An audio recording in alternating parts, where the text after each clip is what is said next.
Saya Gibi Yuwantara, saya dari 11 IPS 5. Sini saya akan membahas tentang BPUPKI. BPUPKI adalah Badan Penyelidik Usaha-Usaha Persiapan Kemerdekaan Indonesia yang dibentuk oleh Pemerintah Kependudukan Bala Tentara Jepang pada tanggal 1 Maret 1945. Pada saat itu, Bala Tentara Jepang sedang berwenang di daerah Jawa dan Sumatera. Untuk di daerah Kalimantan dan Indonesia Timur yang berwenang adalah Angkatan Laut dari Jepang.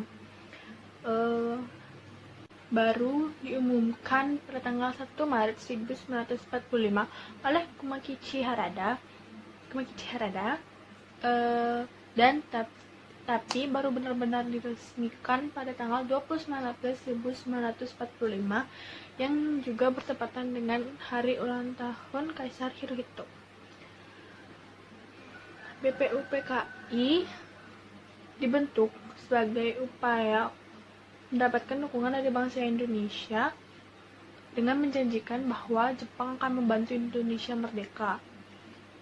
Tugas BPUPKI adalah mempelajari dan menyelidiki hal-hal yang berkaitan dengan aspek-aspek politik, ekonomi, tata pemerintahan, dan hal-hal yang diperlukan dalam usaha pembentukan negara Indonesia merdeka.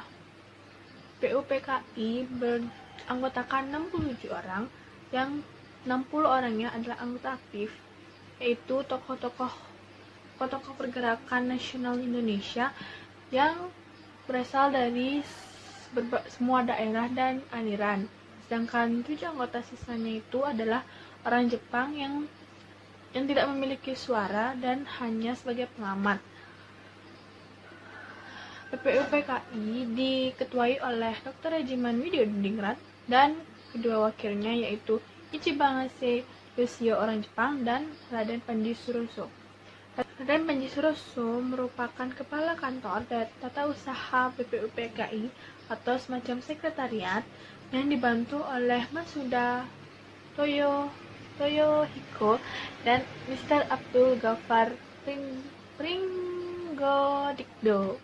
Kekalahan Jepang pada Perang Pasifik menyebabkan Perdana Menteri Jepang yaitu Jenderal Kuniaki Koiso mengumumkan bahwa Indonesia akan dimerdekakan kelak sesudah mencapai kemenangan akhir di dalam Perang Asia Timur Raya.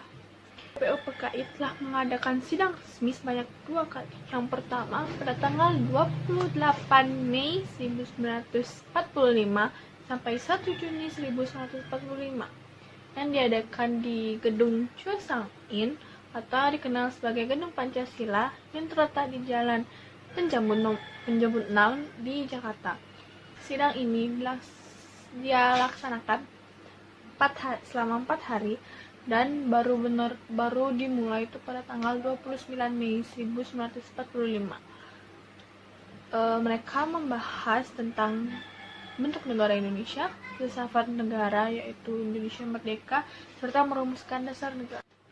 Guna untuk mendapatkan rumusan dasar negara, maka 3 tokoh utama pergerakan nasional Indonesia mengemukakan pendapatnya tentang rumusan dasar negara. Yang pertama pada sidang tanggal 29 Mei 1945, Muhammad Yamin mengemukakan pendapatnya tentang dasar negara, yaitu yang pertama peri kebangsaan, yang kedua peri kemanusiaan, yang ketiga peri kesatuan, yang keempat peri kerakyatan, dan yang terakhir kesejahteraan rakyat. Lalu yang kedua, pada sidang tanggal 31 Mei 1945, Mr. Supomo mengemukakan pendapatnya tentang dasar negara yang dinamainya Dasar Negara Indonesia Merdeka dengan isinya yang pertama persatuan, yang kedua kekeluargaan, yang ketiga keseimbangan lahir batin, yang keempat musyawarah, yang kelima keadilan sosial. Sidang pada tanggal 1 Juni 1945, Insinyur Soekarno mengemukakan pendapatnya tentang rumusan dasar negara yang kemudian dinamainya Pancasila. Isi rumusan dasar negara tersebut adalah yang pertama, kebangsaan Indonesia, yang kedua internasionalisme dan perikemanusiaan, yang ketiga mufakat atau demokrasi, yang keempat kesejahteraan sosial, yang kelima ketuhanan yang Maha Esa. Masa sidang pertama BPUPKI ini dikenal sebagai detik-detik lahiran Pancasila, dan kemudian pada tanggal 1 Juni ditetapkan sebagai hari lahirnya Pancasila. Pidato dari Soekarno sekaligus merupakan berakhir persidangan BPUPKI pada saat itu. Kemudian BPUPKI mengambil istirahat selama 1 bulan lebih dari masa persidangan. Sebelum BPUPKI rehat atau beristirahat dari masa persidangan, dibentuklah suatu panitia kecil yang beranggotakan 9 orang, kemudian yang diberi nama Panitia 9. Tugas dari Panitia 9 itu adalah mengolah usulan dari ketiga tokoh tersebut yang telah mengusulkan pendapatnya untuk rumusan dasar negara. Adapun keanggotaan dari Panitia 9, yang pertama ada Insinyur Soekarno sebagai ketua, yang kedua ada Muhammad Hatta sebagai wakil ketua, yang ketiga ada Ahmad Suwardi sebagai anggota, yang keempat ada Muhammad Yamin sebagai anggota, yang kelima ada Kiai Haji Abdul Wahid Hashim sebagai anggota, yang keenam ada Abdul Kahar Muzakir sebagai anggota, yang ketujuh ada Raden Abi Kusnowo Cokro Sujoso sebagai anggota, lalu yang ke-8 ada Haji Agus Salim, dan yang terakhir yang ke-9 ada A.A. Maratis.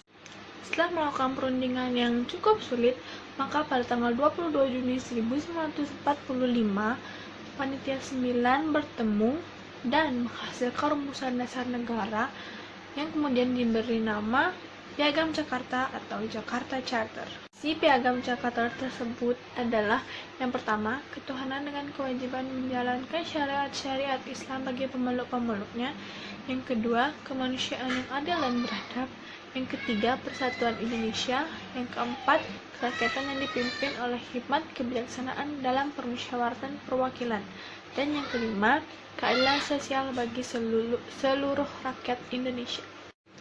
Sidang kedua pada BPUPKI terjadi pada tanggal 10 Juli sampai 17 Juli 1945. Sidang kali ini membahas tentang wilayah negara kesatuan Republik Indonesia, bentuk kewarganegaraan Indonesia, rancangan undang-undang dasar, ekonomi dan keuangan, pembelaan negara, serta pendidikan dan pengajaran.